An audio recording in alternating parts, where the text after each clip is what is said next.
for this, we are basically, again, analyzing our question that we're given. So we're looking at the quotient rule, 2.5. And I'm going to move that out of the way and just say actually I'm going to move all of that out of the way because really this is the part that we need. We need to be able to analyze and look at our equation. It says differentiate. We talked about the vocabulary. That means we need to find the derivative. And basically we have, at the top, I'm going to call this one f of x. And at the bottom, I'm going to call this one g of x. And again, I could just call them f and g, whatever you prefer. And I think it's helpful, just like last time, if we start off by just getting organized and saying what they're going to be. So I could call that f prime of x. I'm just going to put f prime to shorten it down a bit. And so this is where we get to practice some of the initial things we learned. What it's telling me to do is take the derivative just of the top. When we look at this, we see that we would get 6x for the first term here. When we look at the second term here, we see that it would actually just leave us with a plus 1. Good? Then we do the same thing. I want to get g prime.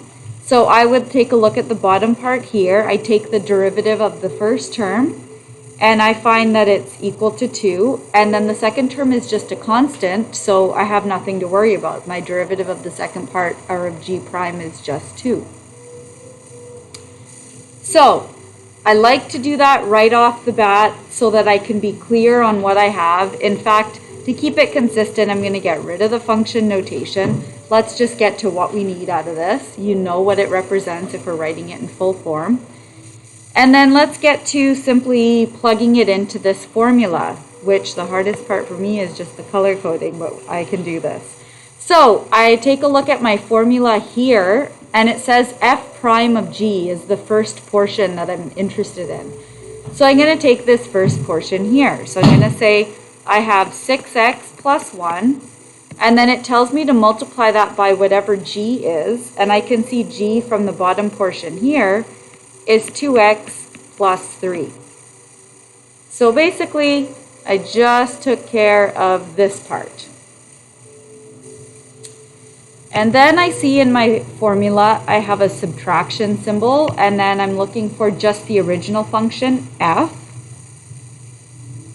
So it would be, from here, 3x squared plus x minus 1. And then it says times g prime, and g prime is our 2 that was here. So I'm just going to put it in the exact order we see it in, but you wouldn't have to keep it that way. And then the whole thing is over g squared, so the original one squared. So I'm going to take this 2x plus 3, and I'm going to square the whole thing here. So it really is just a matter of plugging things into the formula. That's why I'm using like organization as being the tool that's going to help us with this. Everybody good with that so far? And then if you take a look at this, this is basically just a whole bunch of stuff we've been doing for years. You could just ignore or separate it into different parts, and we could just take this and distribute it here and distribute this here and deal with all of it separately. We would get 12x squared plus 18x plus 2x plus 3 is going to give us this part here. And then minus, and we can do the same sort of thing. I'm going to keep the pink here and just distribute all of this.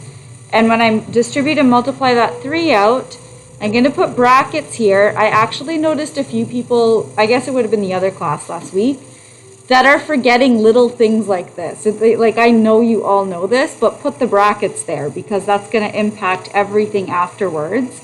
So get into good habits of recognizing stuff like that. We get 6x squared plus 2x minus 2, as we can see from distributing this 2 to each of the terms. And then at the bottom, when we go and simplify, and I'll do it in green, all this stuff at the bottom, we would have, we know, 4x squared plus 12x plus 9. All stuff that's just review that you've been doing for years, which is just working with polynomials, but it's in this new context. So when we do this, and the whole reason or purpose that we did this, like we would distribute all of this here, and then we are looking to simplify things. So when we go through this, we're going to get 12x squared. Do you see that right away just by looking at it? I have my plus 2x here, and when I distribute this, I'm going to get rid of that's going to become a minus 2x, so it's gone.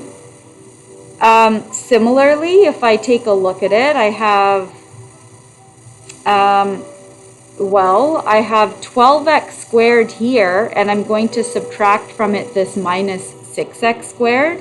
So actually, sorry, I'm going to erase this, and I think it's okay if we skip some steps. But do you see that from here, and then applying this here, I'm just going to be left with a 6x squared. So maybe to keep track of things, I can go like that so that we see what's going on there. And then also when we take a look at this next 18x, there are no others that resemble that because we canceled out the 2x's. So I have my plus 18x there, and that's all good. And then when I go to, I have my plus 3, and you see when I distribute this minus here, it's actually going to become a plus 2. So after all that, I end up with plus 5. And at the bottom, we had all of this stuff, 4x squared plus 12x plus 9.